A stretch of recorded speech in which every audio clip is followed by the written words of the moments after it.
Um,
and skills that work for all ages of children. So if for any reason you do end up getting this book, I want you to notice that it's set up part 1 and part 2. So part 1, the first 8 chapters, so in my book through page 116, it is an overview and teaching you how to incorporate love and logic into your parenting. Then the back half of the book is examples, like things that happen. So like chores in church. And I mean, honestly, on page 139, it says church when kids don't want to go. Divorce and visitation, fighting, friends, getting ready for school. So it gives examples of how to implement this program. So in the short term, kids rarely thank us for doing parenting skills. I don't know if any of you implemented some of the whole brain learning in this past week, but probably some of your kids were like, just stop, right? Our kids never applaud us for parenting skills or for expectations or for limits, yet they crave it. So don't let their words and sometimes their anger stop you from doing what we need to do. And that is love them and then give them logical consequences is what we're talking about today. So to help stop arguing, these are the steps that I want you to do this week. So if your kids are saying, I'm not going to do this, or I won't do this, or you're mean, or you can't make me, instead of saying, blah, blah, blah, blah, blah, blah, blah, I'm the parent, I can do it, right? Step 1 is just go brain dead. I know that sounds counterintuitive, but when we parent, or frankly, when we do anything in life that is from a guttural emotion, either like frustrated or the happiest you've ever been, that next step isn't always the most logical step that you would make because you're doing it from a guttural emotional reaction, okay? So the step 1 is just taking a deep breath and what I call, in the book calls, going brain dead. Step 2 is calmly repeat a one-liner. So these one-liners in Love and Logic are cues for you as a parent to breathe. And they're cues for your children that you aren't going to step into the ring. You are not going to participate in this fight. So here are some examples. I love you too much to argue. Mom, you're so mean. I know, but I love you too much to argue. Dad, why won't you let me do this? Everybody else is doing it. I know. You can say, what did you say? And they keep reporting it. Or thanks for sharing. That one I want to warn you. Sarcasm in Love and Logic doesn't work out well. Okay. I love you wherever you live. So for example, the kids that are going to move out because you're so mean, instead of saying, don't leave my house or get out, you say, that's fine. I'll love you wherever you live. I argue at 6 a.m. on Saturday, right? I typically say, I love you too much to argue. Or when they were younger, I'd go, uh-oh. And now that they're older, I always say, which is a bit sarcastic, so be careful, is I'm sorry your life is so difficult. Because we live a life of privilege and it's important for them to understand. So why are these skills important? Well, when we fall into getting frustrated, giving lectures and trying to match one-on-one with our kids, we're forgetting, we're teaching them a sad lesson that arguing with parents is a good way to get their attention, okay? An even worse lesson is learned when they discover that they can argue us into submission, right? So if I work hard enough and my parents will focus on this argument so much that my parents will eventually give in. All I have to do is keep it up, right? That is not what we want to teach our kids. So what can we do? So the first thing to do is memorize your favorite one-liner, okay? Here they are again. Here's some of them. I love you too much to argue. I know. What did I say? Thanks for sharing. Again, be careful with that one. It can be viewed as a little too sarcastic. The little ones, just a simple uh-oh is something. I love you wherever you live. I argue at 6 a.m. on Saturday. With my older ones, I always, try to say, I usually typically say, I'm sorry your life is so difficult. So memorize your favorite one-liner. Put it everywhere. Put a sticky note on your mirror. Write it in a vis-a-vis marker on windows and mirrors. And just know that when your kids go up to push your buttons, your immediate reaction is to breathe, go brain dead, right? Not respond, and say, I love you too much to argue. So let's keep going.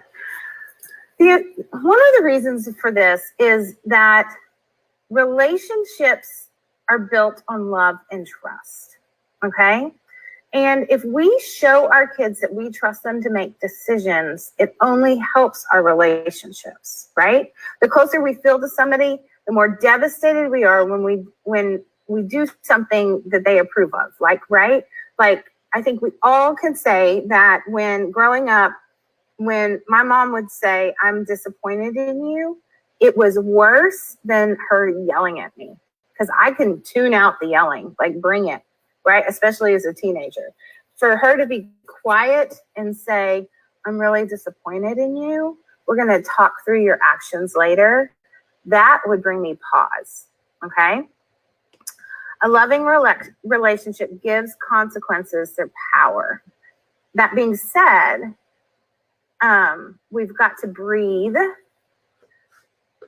and recognize the joy that our kids bring in our lives. I don't know about you, but I'm at a point of COVID where I don't always see joy in my household. But making every hello and goodbye a special event, I think, like for me, I'm working from home.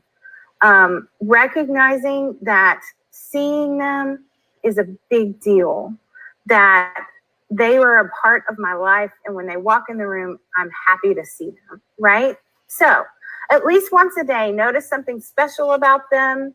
Remove the sarcasm, right? Because if you say, oh, your hair looks cute, but they think you're saying, you need a haircut, like we all do, right? Love them even when they're behaving non-lovable, and neutralize arguing. And kids who view their parents as both powerful and loving are far more likely to grow into respectful and responsible adults. And we'll get into a little bit more of that. So what I want you to know and hear is it takes a lot of love to set limits and allow our kids to experience consequences of their poor decisions. But if we let them experience consequences of their decisions at a young age, those consequences are much smaller. For example, taking your phone upstairs past curfew. Consequence, you lose your phone, okay? Forgetting your folder at school, which isn't a great example right now, or not turning in your online assignments, right? Consequence, bad grade, maybe limited screen time or a chore or something like that. Simple consequences that don't react poorly. Think about if you have not experienced consequences and now you're an adult, or even like a 16-year-old, and you're driving a car and you don't think rules matter to you and you get in a horrible wreck or you cause a horrible wreck, right? Great consequences. You get your first job and you decide to show up whenever you want to. Consequence, losing your job, right? So if we can have our kids help them understand that every choice I make has consequences, and life is better when I make good choices. Okay? All right. Again, that was a super, super high level overview of parenting with love and logic. I gave you the first 5 minutes of the love and logic parent. So tips and tricks for this week. If you want to, first of all, we're going to have to dive into this more because it is a pretty in-depth parenting way. It is one of my favorite ones, though. If your kids are pressing your buttons, which I think right now everybody is at a shorter leash and has less patience, to breathe through it, right? And to say, go brain dead and give a one-liner and give yourself time to react in a way that is helpful, not hurtful, okay? I think sometimes as parents, we feel like we have to respond like quickly. We don't, right? You can say, right now, I'm disappointed in your behavior, and we're going to talk about it in 20 minutes, or we're going to talk about it after dinner. Here's the key to that. You have to move on.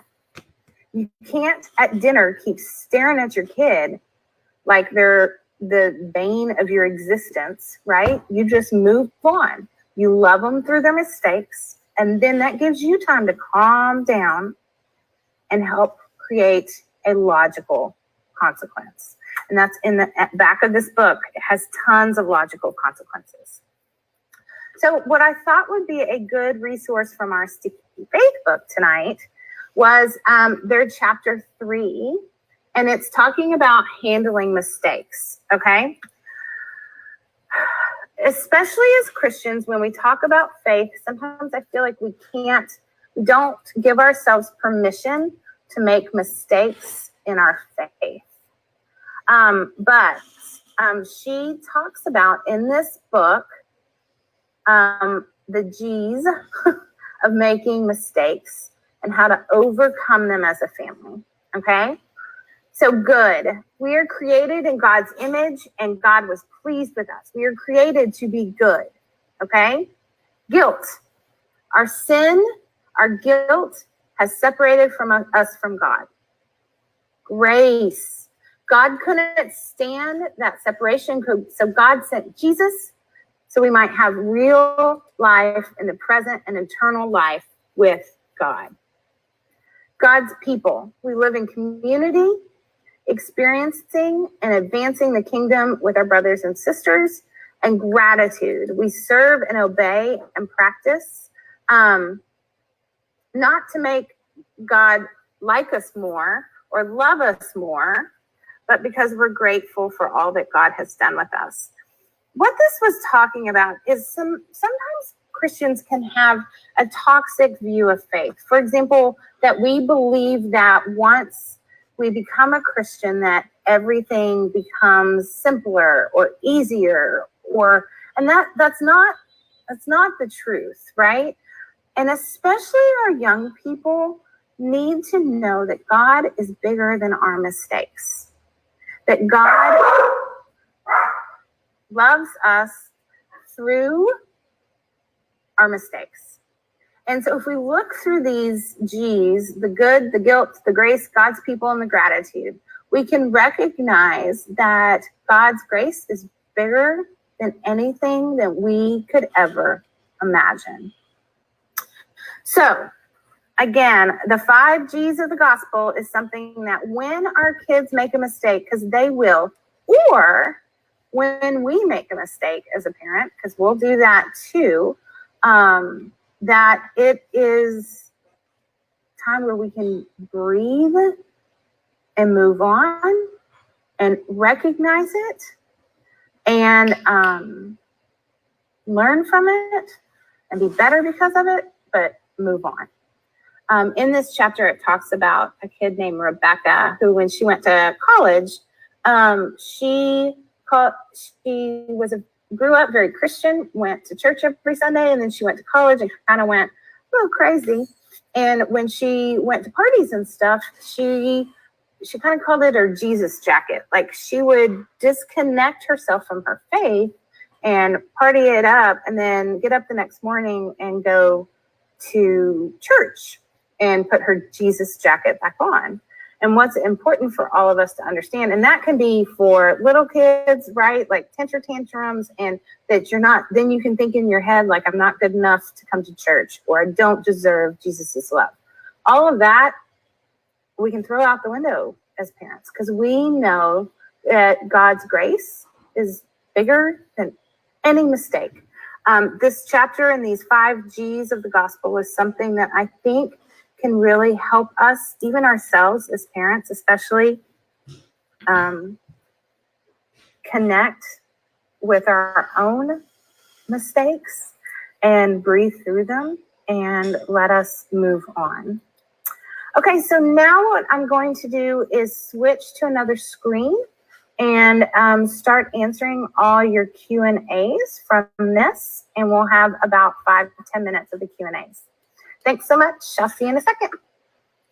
Okay, so right now I don't see any questions. So I want to, I don't know what happened in the sound at the beginning, but essentially I went over that this Love and Logic is it's when I teach this class, it's a 6-week class. So I gave you one tip and trick from this book about going brain dead, using a one-liner, and giving yourself time. I'm hoping when we get back and we can have some contact, I can do another Parenting with Love and Logic class where I can present this material to y'all in a more systematic and succinct way. I love this book though, and I'm not sure if we talked about it when you could hear me or not, but the first 8 chapters are information that you read and learn about. Then part 2 of the book is 48 different examples of how to implement this during your life. So it's picking up belongings, taking care of your pets, temper tantrums, toilet training, fears of monsters, divorce and visitation, how to deal with grandparents, homework. So it has examples of that. How would you use the G's with your child? So really, I think the 4 G's, Jessica, is less of how to use them and more of a reminder for us to incorporate our faith into our language. Okay.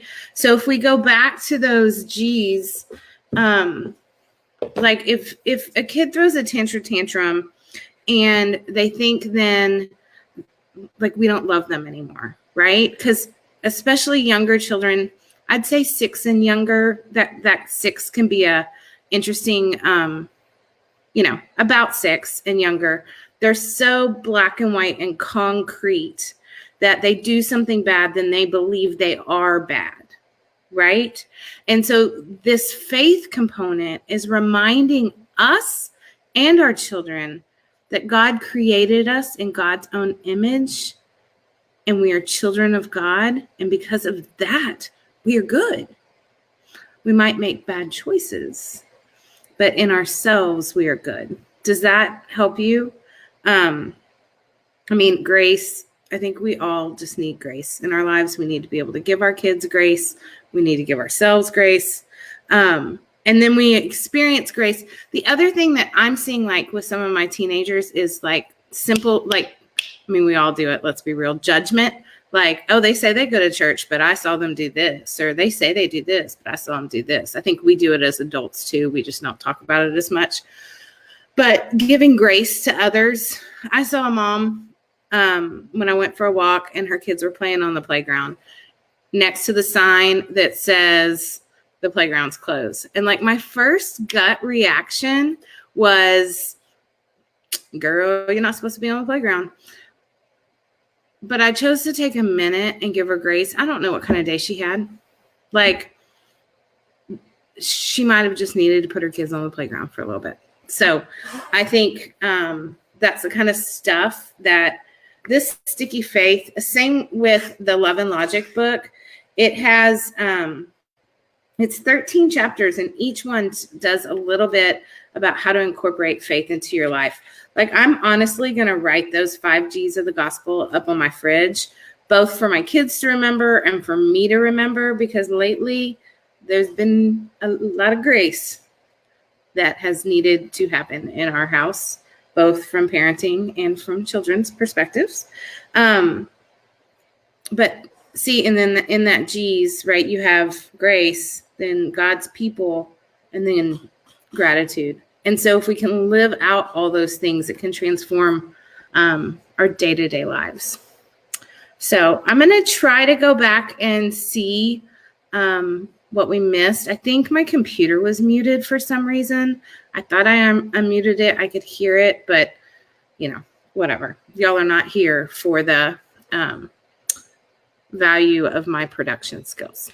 So are there any other questions for tonight? I try to keep this 30 to 45 minutes, so we're at the 30-ish minute mark. Okay, I would love for y'all to share this with your friends. I think there's simple things. Each week, I'm just going to give you one little tidbit of something you can do to just help you as a parent. Next week, here, y'all can help me decide. I think we're going to be looking at The Secret of Happy Families by Bruce Feiler, or this is, I think, how we're going to end. Raising Grateful Kids in an Entitled World. This is going to be our slam dunk last class. So next week, we're going to look at The Secrets of Happy Families. It's got lots of different tips and tricks to talk about. I got to figure out which one tip and trick I'm going to look at. But this book goes from adapt. It talks about adapt, talks about talking with your kids. And, it talks about going out and playing, which is something that I think our kids are having to learn how to do again. So I don't know. I got to decide what we're going to talk about, but this will be next week. So share this with your friends and your family, and I will see y'all next week. Let's close in prayer. Dear gracious and loving God, we are thankful for the community that we are able to find online. Please keep us connected. Have us reach out to each other when we need it the most. And let us remember that first and foremost, we are created in your image, which means that we are a child of God. And we are blessed to go forth and be a blessing to others. Amen. All right. Y'all have a good night. Bye.